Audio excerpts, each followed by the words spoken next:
ಮೊಟ್ಟೆಯ ಹಳದಿ ಭಾಗ ತಿಂದ್ರೆ ಕೊಲೆಸ್ಟ್ರಾಲ್ ಹೆಚ್ಚಾಗತ್ತಾ? ದಿನಕ್ಕೆ ಎಷ್ಟು ಮೊಟ್ಟೆ ತಿನ್ನೋದು ಆರೋಗ್ಯಕರ? ಜೊತೆಗೆ ಮೊಟ್ಟೆ ಹಾಗೂ ಆಮ್ಲೆಟ್ ಇವೆರಡರ ಪೈಕಿ ಯಾವುದು ಬೆಸ್ಟ್? ನಿಮ್ಮ ಈ ಎಲ್ಲಾ ಪ್ರಶ್ನೆಗಳಿಗೂ ಇಲ್ಲಿದೆ ನೋಡಿ ಉತ್ತರ.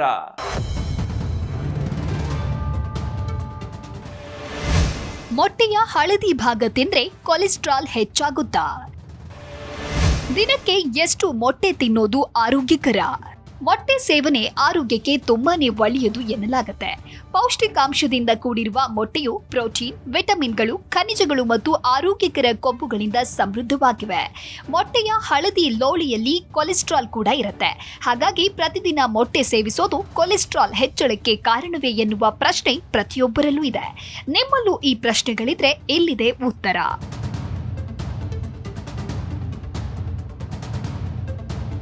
ಮೊಟ್ಟೆ ಮತ್ತು ಕೊಲೆಸ್ಟ್ರಾಲ್ ನಡುವಿನ ಸಂಪರ್ಕ. ಮೊಟ್ಟೆಯ ಹಳದಿ ಲೋಳೆಯಲ್ಲಿ ಸುಮಾರು 186 ಮಿಲಿಗ್ರಾಂ ಕೊಲೆಸ್ಟ್ರಾಲ್ ಇರುತ್ತೆ.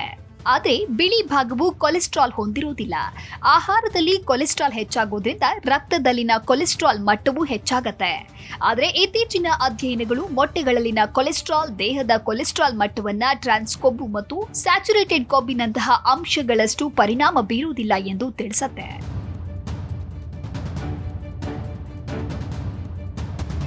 ಹೆಚ್ಚಿನ ಆರೋಗ್ಯವಂತ ಜನರು ವಾರಕ್ಕೆ 7 ಮೊಟ್ಟೆಗಳನ್ನು ಯಾವುದೇ ಹಾನಿ ಇಲ್ಲದೆ ತಿನ್ನಬಹುದು. ಕೆಲವು ಸಂಶೋಧನೆಗಳು ಮೊಟ್ಟೆಗಳನ್ನು ಸೀಮಿತ ಪ್ರಮಾಣದಲ್ಲಿ ತಿನ್ನುವುದನ್ನು ಉತ್ತಮ ಎನ್ನುತ್ತೆ.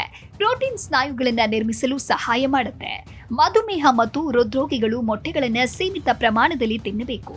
ಇದು ಹೃದಯ ಕಾಯಿಲೆಗಳ ಅಪಾಯ ಹೆಚ್ಚಾಗಿಸಬಹುದು ಅಂತ ಕೆಲವು ಅಧ್ಯಯನಗಳು ತಿಳಿಸುತ್ತೆ. ಮೊಟ್ಟೆಗಳ ಜೊತೆಗೆ ತರಕಾರಿಗಳು, ಹಣ್ಣುಗಳು ಮತ್ತು ಧಾನ್ಯಗಳಂತಹ ಫೈಬರ್ ಸಮೃದ್ಧವಾಗಿರುವ ಆಹಾರವನ್ನ ತೆಗೆದುಕೊಳ್ಳಿ. ಮೊಟ್ಟೆಗಳನ್ನ ಎಣ್ಣೆ ಅಥವಾ ಬೆಣ್ಣೆಯಲ್ಲಿ ಹುರಿಯುವ ಬದಲು ಬೇಯಿಸಿ ತಿನ್ನಿರಿ. ನೀವು ಪ್ರತಿದಿನ ಮೊಟ್ಟೆಗಳನ್ನ ತಿನ್ನುತ್ತಾ ಇದ್ದರೆ ಕೆಂಪು ಮಾಂಸ, ಸಂಸ್ಕರಿಸಿದ ಆಹಾರ ಮತ್ತು ಹೆಚ್ಚಿನ ಕೊಬ್ಬಿನ ಡೈರಿ ಉತ್ಪನ್ನಗಳನ್ನ ಬಹಳ ಕಡಿಮೆ ಪ್ರಮಾಣದಲ್ಲಿ ಸೇವಿಸಿ. ಪ್ರತಿದಿನ 1 ರಿಂದ 2 ಮೊಟ್ಟೆಗಳನ್ನ ತಿನ್ನೋದು ಆರೋಗ್ಯಕ್ಕೆ ಸುರಕ್ಷಿತವಾಗಿದೆ ಮತ್ತು ಕೊಲೆಸ್ಟ್ರಾಲ್ ಮಟ್ಟವನ್ನ ಹೆಚ್ಚಿಸೋದಿಲ್ಲ ಎಂದು ಅರ್ಥ ಮಾಡಿಕೊಂಡಿರಬೇಕು. ನಿಮಗೆ ಈಗಾಗಲೇ ಹೆಚ್ಚಿನ ಕೊಲೆಸ್ಟ್ರಾಲ್, ಮಧುಮೇಹ ಅಥವಾ ಹೃದ್ರೋಗವಿದ್ರೆ ಮೊಟ್ಟೆಯ ಹಳದಿ ಭಾಗವನ್ನ ಬಹಳ ಕಡಿಮೆ ಪ್ರಮಾಣದಲ್ಲಿ ಸೇವಿಸಿ ಅಥವಾ ವೈದ್ಯರನ್ನ ಸಂಪರ್ಕಿಸಿದ ನಂತರ ಅದರ ಪ್ರಮಾಣವನ್ನ ನಿರ್ಧರಿಸಿ. ಸಮತೋಲಿತ ಆಹಾರ ಮತ್ತು ನಿಯಮಿತ ವ್ಯಾಯಾಮದ ಜೊತೆಗೆ ಮೊಟ್ಟೆಗಳನ್ನು ತಿನ್ನೋದು ನಿಮ್ಮ ಆರೋಗ್ಯಕ್ಕೆ ಪ್ರಯೋಜನಕಾರಿಯಾಗಿದೆ.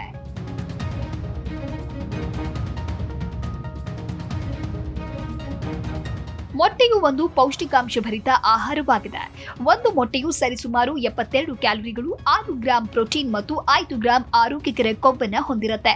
ಇದರಲ್ಲಿ ಒಮೆಗಾ 3 ಕೊಬ್ಬಿನಾಮ್ಲಗಳು ಸೇರಿವೆ. ಅವು ಉತ್ತಮ ಗುಣಮಟ್ಟದ ಪ್ರೋಟೀನ್ಗಳಲ್ಲಿ ಸಮೃದ್ಧವಾಗಿವೆ. ಸ್ನಾಯುಗಳ ದುರಸ್ತಿ ಮತ್ತು ಬೆಳವಣಿಗೆಗೆ ಪ್ರಮುಖವಾದ ಎಲ್ಲ ಅಗತ್ಯ ಅಮೈನೋ ಆಮ್ಲಗಳನ್ನು ಒದಗಿಸುತ್ತೆ. ಅವುಗಳ ವೈವಿಧ್ಯಮಯ ಪೋಷಕಾಂಶಗಳೊಂದಿಗೆ ಮೊಟ್ಟೆಗಳು ಸಮತೋಲಿತ ಮತ್ತು ಪೌಷ್ಟಿಕ ಆಹಾರಕ್ಕೆ ಗಮನಾರ್ಹವಾಗಿ ಕೊಡುಗೆ ನೀಡುತ್ತೆ. ಮೊಟ್ಟೆ ಹಾಗೂ ಆಮ್ಲೆಟ್ ಯಾವುದು ಬೆಸ್ಟ್?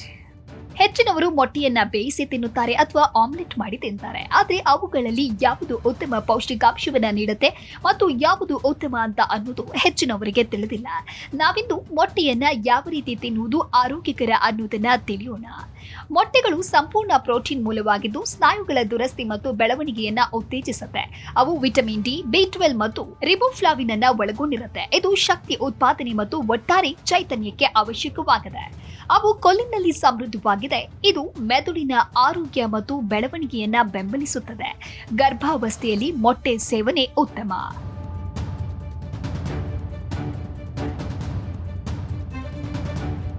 ಮೊಟ್ಟೆಗಳಲ್ಲಿನ ಈ ಉತ್ಕರ್ಷಣ ನಿರೋಧಕಗಳು ಕಣ್ಣಿನ ಆರೋಗ್ಯಕ್ಕೆ ಉತ್ತಮವಾಗಿದೆ. ವಯಸ್ಸಿಗೆ ಸಂಬಂಧಿಸಿದ ಮ್ಯಾಕ್ಯುಲರ್ ಡಿಜನರೇಷನ್ ಅಪಾಯವನ್ನ ಕಡಿಮೆ ಮಾಡುತ್ತೆ. ಬೇಯಿಸಿದ ಮೊಟ್ಟೆಗಳು ನೇರ ಮತ್ತು ಪೌಷ್ಟಿಕ ಆಯ್ಕೆಯಾಗಿದೆ. ಒಂದು ಬೇಯಿಸಿದ ಮೊಟ್ಟೆಯು ಸರಿಸುಮಾರು 78 ಕ್ಯಾಲೋರಿಗಳನ್ನು ಹೊಂದಿರುತ್ತೆ. ಇದು ಪ್ರೋಟೀನ್ಗಳು, ಕೊಬ್ಬುಗಳು ಮತ್ತು ಅಗತ್ಯವಾದ ಜೀವಸತ್ವಗಳು ಮತ್ತು ಖನಿಜಗಳ ಉತ್ತಮ ಸಮತೋಲನವನ್ನು ಒದಗಿಸುತ್ತೆ. ಮೊಟ್ಟೆಯನ್ನ ಬೇಯಿಸುವುದು ಅದರ ಹೆಚ್ಚಿನ ಪೋಷಕಾಂಶಗಳನ್ನು ಸಂರಕ್ಷಿಸುತ್ತದೆ. ಇದು ತ್ವರಿತ ಮತ್ತು ಆರೋಗ್ಯಕರ ಊಟಕ್ಕೆ ಅನುಕೂಲಕರ ಆಯ್ಕೆಯಾಗಿದೆ. ಮೊಟ್ಟೆಗಳು ಉತ್ತಮ ಗುಣಮಟ್ಟದ ಪ್ರೋಟೀನ್ಗಳಲ್ಲಿ ಸಮೃದ್ಧವಾಗಿದ್ದು ದೇಹದ ಅತ್ಯುತ್ತಮ ಬೆಳವಣಿಗೆ ಮತ್ತು ದುರಸ್ತಿಗೆ ಅಗತ್ಯವಿರುವ ಎಲ್ಲ ಅಮೈನೋ ಆಮ್ಲಗಳನ್ನು ಹೊಂದಿರುತ್ತೆ. ಅವು ವಿಟಮಿನ್ B12, ಡಿ ಮತ್ತು ರೈಬೋಫ್ಲಾವಿನ್ನ ಅತ್ಯುತ್ತಮ ಮೂಲವಾಗಿದೆ. ಶಕ್ತಿ ಉತ್ಪಾದನೆಯನ್ನ ಉತ್ತೇಜಿಸುತ್ತೆ ಮತ್ತು ಮೂಳೆಯ ಆರೋಗ್ಯವನ್ನ ಬೆಂಬಲಿಸುತ್ತದೆ. ಬೇಯಿಸಿದ ಮೊಟ್ಟೆಗಳು ಕೋಲಿನನ್ನ ಹೊಂದಿರುತ್ತೆ. ಇದು ಮೆದುಳಿನ ಆರೋಗ್ಯ ಮತ್ತು ಬೆಳವಣಿಗೆಗೆ ಪ್ರಮುಖವಾದ ಪೋಷಕಾಂಶವಾಗಿದೆ.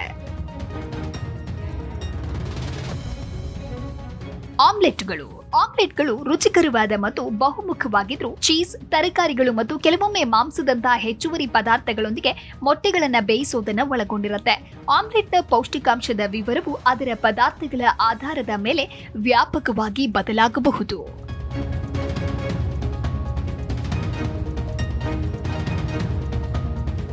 ಆಮ್ಲೆಟ್ಗಳು ಹೆಚ್ಚಿನ ಪ್ರೋಟೀನ್ ಅಂಶವನ್ನ ನೀಡಬಹುದಾದ್ರೂ ಅತಿಯಾದ ಎಣ್ಣೆ ಅಥವಾ ಬೆಣ್ಣೆಯೊಂದಿಗೆ ತಯಾರಿಸಿದ್ರೆ ಅವುಗಳು ಹೆಚ್ಚಿನ ಕ್ಯಾಲೋರಿಗಳು ಮತ್ತು ಅನಾರೋಗ್ಯಕರ ಕೊಬ್ಬುಗಳನ್ನ ಹೊಂದಿರಬಹುದು. ಆಮ್ಲೆಟ್ಗಳು ತರಕಾರಿಗಳು ಮತ್ತು ನೇರ ಪ್ರೋಟೀನ್ಗಳಿಂದ ವೈವಿಧ್ಯಮಯ ಪೋಷಕಾಂಶಗಳನ್ನು ಸಂಯೋಜಿಸಲು ಅವಕಾಶವನ್ನ ಒದಗಿಸುತ್ತದೆ. ಇದು ಊಟದ ಒಟ್ಟಾರೆ ಪೌಷ್ಟಿಕಾಂಶದ ಮೌಲ್ಯವನ್ನ ಹೆಚ್ಚಿಸುತ್ತದೆ.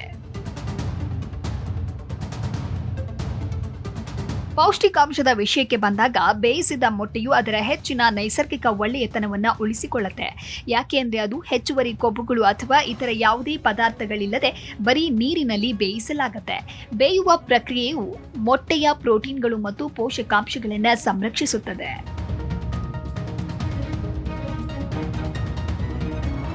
ಇದು ಕನಿಷ್ಠ ಸೇರ್ಪಡೆಗಳು ಮತ್ತು ಕಡಿಮೆ ಕ್ಯಾಲೋರಿ ಅಂಶಗಳ ವಿಷಯದಲ್ಲಿ ಆರೋಗ್ಯಕರ ಆಯ್ಕೆಯಾಗಿದೆ. ಮತ್ತೊಂದೆಡೆ ಆಮ್ಲೆಟ್ಗಳು ಪ್ರೋಟೀನ್ಗಳಲ್ಲಿ ಸಂಭಾವ್ಯವಾಗಿ ಉತ್ಕೃಷ್ಟವಾಗಿದ್ರು ಮತ್ತು ಸೇರಿಸಿದ ಪದಾರ್ಥಗಳಿಂದ ಹೆಚ್ಚುವರಿ ಪೋಷಕಾಂಶಗಳನ್ನು ಹೊಂದಿದ್ರು ಅಡುಗೆ ಎಣ್ಣೆಗಳು ಮತ್ತು ಇತರ ಹೆಚ್ಚಿನ ಕ್ಯಾಲೋರಿ ತುಂಬುವಿಕೆಗಳ ಕಾರಣದಿಂದಾಗಿ ಕ್ಯಾಲೋರಿಗಳು ಮತ್ತು ಸ್ಯಾಚುರೇಟೆಡ್ ಕೊಬ್ಬುಗಳಲ್ಲಿ ಹೆಚ್ಚಿನ ಪ್ರಮಾಣದಲ್ಲಿರಬಹುದು.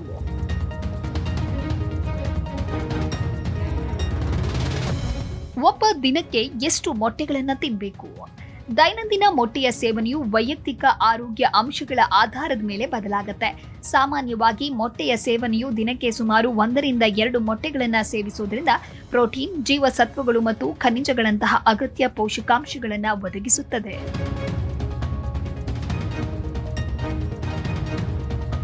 ಅತ್ಯಂತ ಉತ್ಕರ್ಷ ಪೋಷಕಾಂಶಗಳಾದ B12, ಡಿ ಮತ್ತು ಎಗಳು ನಮಗೆ ಮೊಟ್ಟೆಯಲ್ಲಿಯೇ ಸಿಗುತ್ತೆ. ಮೊಟ್ಟೆ ಕಣ್ಣು ಮತ್ತು ಮೆದುಳಿನ ಆರೋಗ್ಯವನ್ನ ಹೆಚ್ಚಿಸುತ್ತದೆ. Sanjana Valtaje, desk bureau, Zee Kannada news.